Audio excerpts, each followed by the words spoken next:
ने आया।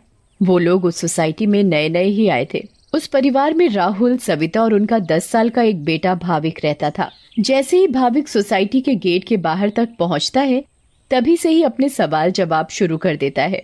वाह पापा, ये कितनी सुंदर सोसाइटी है। क्या हम इसी सोसाइटी में रहेंगे? हाँ हाँ बेटा, हम लोग इसी सोसाइटी में रहेंगे। देखो तो हमारा भाविक कितना खुश नजर आ रहा है। अब तो मेरे यहाँ पर नए नए दोस्त बनेंगे, ना मजा आएगा। हाँ हाँ बेटा, बहुत मजा आएगा। चलो अब अंदर चलो। जैसे ही वो लोग सोसाइटी के अंदर कदम रखते हैं, तभी जोर जोर से हवा चलने लगती है और भाविक को कुछ अजीब सा महसूस होने लगता है।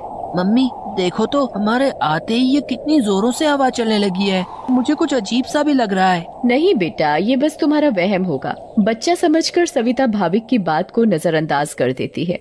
वो लोग अपने फ्लैट पर पहुंचते हैं। चलो चलो, अब आप दोनों जल्दी से फ्रेश हो जाओ, सोने का समय हो गया है। हाँ, क्योंकि कल मुझे इंटरव्यू के लिए भी जाना है। भाविक, राहुल और सविता कमरे में जाकर सो जाते हैं। ऐसे ही चलते चलते उन्हें 1 महीना बीत जाता है। एक दिन राहुल का बॉस उसे ऑफिस के काम से सूरत जाने को कहता है।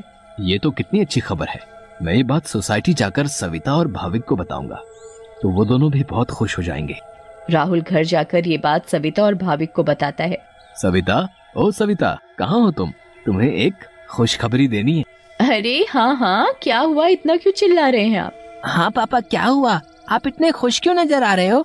अरे खुश ना हो तो क्या करूं, बात ही ऐसी है। अब आप बताएंगे भी, क्या बात है?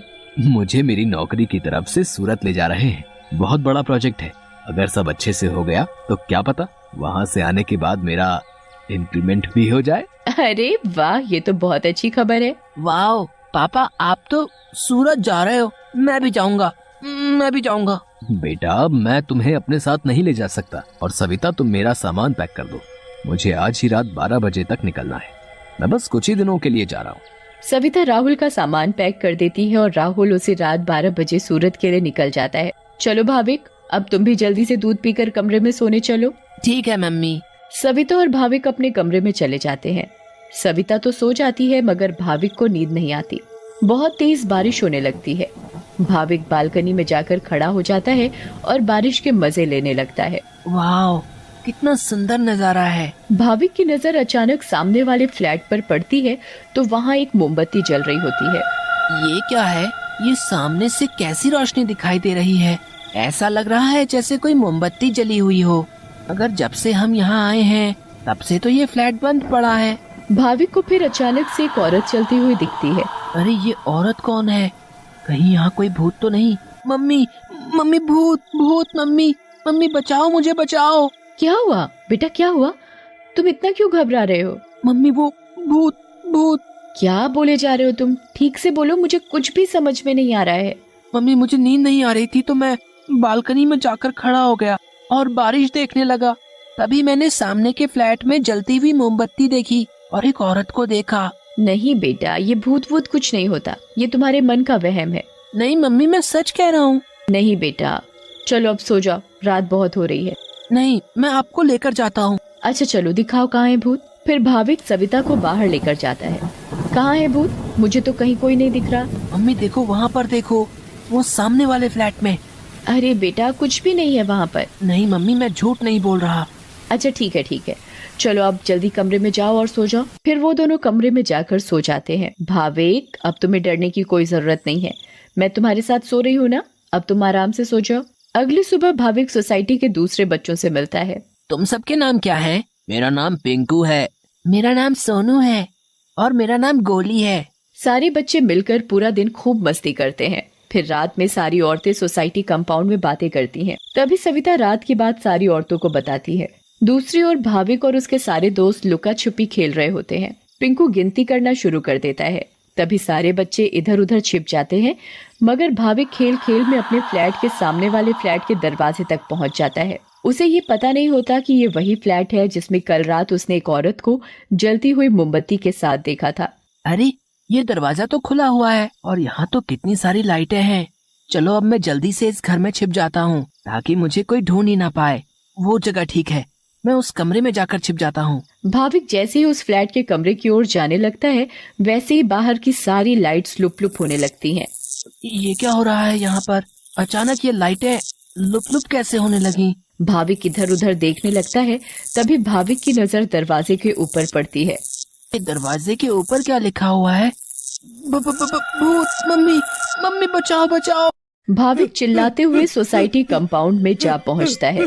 अरे, ये आवाज तो भाविक की लग रही है। ये तो भाविक की आवाज है। भाविक की आवाज सुनकर सारी औरतें और आदमी कंपाउंड में जमा हो जाते हैं। तभी वो देखते हैं कि सामने से भाविक भागते भागते चला आ रहा है।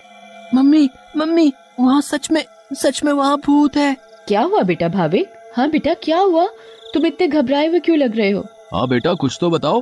कहीं तुमने फिर से सामने वाले फ्लैट में भूत तो नहीं देख लिया? भूत? भूत? कहाँ है भूत? मैं छुपने के लिए एक फ्लैट में चला गया क्योंकि उसका दरवाजा खुला हुआ था। मैंने वहाँ लिखा देखा। क्या लिखा देखा और कहाँ देखा? कि यहाँ से चले जाओ वरना मैं तुम्हें मार दूंगी। चलो बेटा, तुम हमें वहाँ लेकर चलो। हाँ हाँ, चलो अंकल, मैं आपको वहाँ लेकर चलता हूँ, आप खुद ही देख लेना। भाविक सभी लोगों को उस फ्लैट में लेकर जाता है। कहाँ लिखा है बेटा? अरे, यहीं तो लिखा था। चलो भाई, यहाँ तो कुछ भी नहीं है। बेटा भाविक, चलो अब चलो। सभी लोग भाविक को वहाँ से ले जाते हैं, मगर भाविक उस दरवाजे को देखते देखते चलता है। नहीं अंकल, मैं सच बोल रहा हूँ। हमें इस बच्चे की बात एक बार मान लेनी चाहिए और आज रात मिलकर सोसाइटी पर नजर रखनी चाहिए। हाँ, आप सही बोल रहे हो। क्या पता ये सब सच हो। तो ये तय रहा कि आज रात हमारे पति सोसाइटी की देखभाल करेंगे। उस रात 3 आदमी सोसाइटी के गेट पर खड़े रहकर सोसाइटी की देखभाल कर रहे थे। मुझे जरा बाथरूम जाना है, मैं बस अभी जाकर आता हूँ। हाँ हाँ ठीक है, तुम होकर आओ। क्या हुआ जी? गुड्डू को बहुत डर लग रहा है और वो बोल रही है कि आप ही उसे सुलाएंगे, तो आप जरा ऊपर आकर उसे सुला जाएंगे। ठीक है, अभी आता हूँ। दूसरा आदमी पहले आदमी से बोलता है। मैं जरा अपनी बेटी को सुलाकर आता हूँ, उसे डर लग रहा है। अब सोसाइटी के दरवाजे पर सिर्फ रमेश यानी तीसरा आदमी ही बचता है। कहाँ रह गए ये दोनों? वो आदमी इधर उधर घूमता रहता है और अब उसे भी अकेले डर लगने लगता है। तभी उस आदमी को किसी औरत का साया दिखता है। उसके लंबे खुले हुए बाल और पायल की छम छम आवाज। चुड़ैल, बचाओ बचाओ, चुड़ैल। फिर अचानक वो चुड़ैल उसके सामने आ खड़ी होती है और आदमी बहुत तेज चिल्लाता है और वहीं बेहोश हो जाता है। अरे, ये चिल्लाने की आवाज किसकी आई? हाँ, आवाज तो मुझे भी आई। चलो चलकर देखते हैं। सारे सोसाइटी वाले अपनी बालकनी में आ जाते हैं तो वो क्या देखते हैं कि वहाँ रमेश बेहोश पड़ा हुआ था। ये आवाज कैसी आई थी? फिर सोसाइटी वाले नीचे आ जाते हैं तो वो वहाँ पर रमेश को जमीन पर पड़ा हुआ देखते हैं। सब जल्दी से नीचे आते हैं। सविता और भाविक भी नीचे आ जाते हैं। अरे, कोई इन्हें होश में लाओ। उठिए भाई साहब, उठिए।